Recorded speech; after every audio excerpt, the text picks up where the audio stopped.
Fundamentos bíblicos.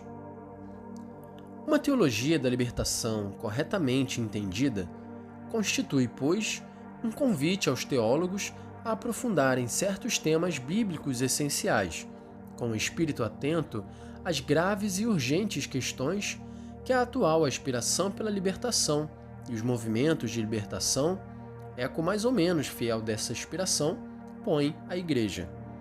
Não é possível esquecer, por um só instante, as situações de dramática miséria de onde brota a interpelação assim lançada aos teólogos. A experiência radical da liberdade cristã constitui aqui o primeiro ponto de referência. Cristo, nosso libertador, libertou-nos do pecado e da escravidão da lei e da carne, que constitui a marca da condição do homem pecador.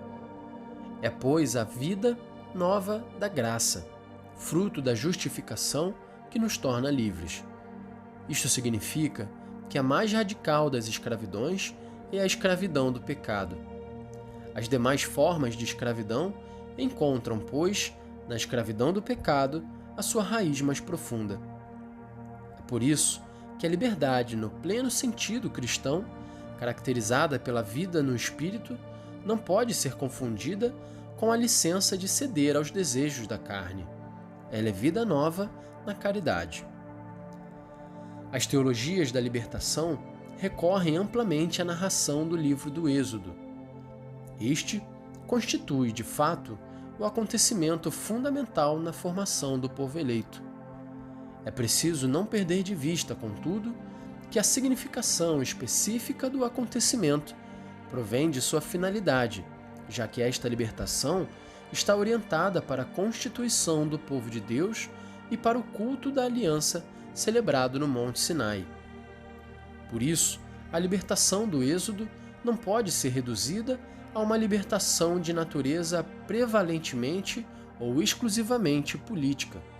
É significativo, de resto, que o termo libertação seja às vezes substituído na Sagrada Escritura pelo outro muito semelhante de redenção. Jamais se apagará da memória de Israel o episódio que originou o Êxodo. Ele é o ponto de referência quando, após a destruição de Jerusalém e o exílio de Babilônia, o povo eleito vive na esperança de uma nova libertação e, para além dessa, na expectativa de uma libertação definitiva.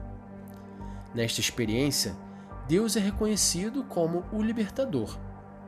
Ele estabelecerá com seu povo uma nova aliança, marcada pelo dom do seu Espírito e pela conversão dos corações.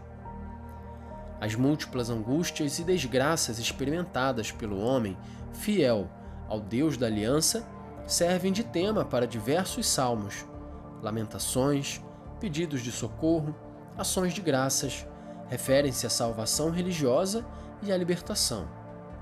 Neste contexto, a desgraça não se identifica pura e simplesmente com uma condição social de miséria ou com a sorte de quem sofre opressão política. Ela inclui também a hostilidade dos inimigos, a injustiça, a morte e a culpa. Os salmos nos remetem a uma experiência religiosa essencial. Somente de Deus se espera a salvação e o remédio. Deus, e não o homem, tem o poder de mudar as situações de angústia. Assim, os pobres do Senhor vivem numa dependência total e confiante na providência amorosa de Deus. Aliás, durante toda a travessia do deserto, o Senhor nunca deixou de prover a libertação e a purificação espirituais de seu povo.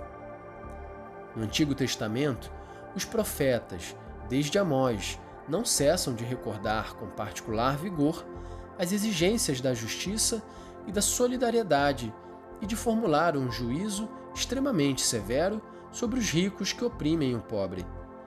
Tomam a defesa da viúva e do órfão, proferem ameaças contra os poderosos. A acumulação de iniquidades acarretará necessariamente terríveis castigos. Isto porque não se concebe a fidelidade à aliança sem a prática da justiça. A justiça em relação a Deus e a justiça em relação aos homens são inseparáveis. Deus é o defensor e o libertador do pobre. Semelhantes exigências encontram-se também no Novo Testamento. Ali são até radicalizadas, como demonstra o discurso das bem-aventuranças. Conversão e renovação devem operar-se no mais íntimo do coração. Já anunciado no Antigo Testamento, o mandamento do amor fraterno, estendido a todos os homens, constitui agora a suprema norma da vida social. Não há discriminações ou limites que possam opor-se ao reconhecimento de todo e qualquer homem como o próximo. A pobreza por amor ao reino é exaltada, e na figura do pobre somos levados a reconhecer a imagem e como que a presença misteriosa do Filho de Deus, que se fez pobre por nosso amor. Este é o fundamento das inexauríveis palavras de Jesus sobre o juízo, em Mateus 25, do 31 ao 46. Nosso Senhor é solidário com toda desgraça. Toda desgraça leva a marca de sua presença. Contemporaneamente, as exigências da justiça e da misericórdia, já enunciadas no Antigo Testamento, são aprofundadas a ponto de revestirem no Novo Testamento uma significação nova. Aqueles que sofrem ou são perseguidos são identificados com o Cristo. A perfeição que Jesus exige de seus discípulos, Mateus 5,18, consiste no dever de serem misericordiosos, como vosso Pai é misericordioso. Lucas 6,36. É à luz da vocação cristã ao amor fraterno e à misericórdia que os ricos são severamente admoestados para que cumpram seu dever. São Paulo, perante as desordens na igreja de Corinto, acentua vigorosamente a ligação que existe entre tomar parte no sacramento do amor e repartir o pão com o irmão que se encontra em necessidade. A revelação do Novo Testamento nos ensina que o pecado é o mal mais profundo que atinge o homem no cerne da sua personalidade. A primeira libertação, ponto de referência para as demais, é a do pecado. Se o Novo Testamento se abstém de exigir previamente, como pressuposto para a conquista desta liberdade, uma mudança da condição política e social, é sem dúvida para salientar o caráter radical da emancipação trazida por Cristo, oferecida a todos os homens, sejam eles livres ou escravos politicamente. Contudo, a carta a Filemon mostra que a nova liberdade, trazida pela graça de Cristo, deve necessariamente ter repercussão também no campo social. Não se pode, portanto, restringir o campo do pecado, cujo primeiro efeito é o de induzir a desordem na relação entre o homem e Deus, aquilo que se denomina pecado social. Na verdade, só uma adequada doutrina sobre o pecado permitirá insistir sobre a gravidade de seus efeitos sociais. Não se pode, tampouco, situar o mal unicamente ou principalmente nas estruturas econômicas, sociais ou políticas, como se todos os outros males derivassem destas estruturas como de sua causa. Neste caso, a criação de um homem novo dependeria da instauração de estruturas econômicas e sociopolíticas diferentes. Há, certamente, estruturas iníquas e geradoras de iniquidade, e é preciso ter a coragem de mudá-las. Fruto da ação do homem, as estruturas boas ou más são consequência antes de serem as causas. A raiz do mal se encontra, pois, nas pessoas livres e responsáveis, que devem ser convertidas pela graça de Jesus Cristo, para viverem e agirem como criaturas novas, no amor ao próximo, na busca eficaz da justiça, do autodomínio e do exercício das virtudes.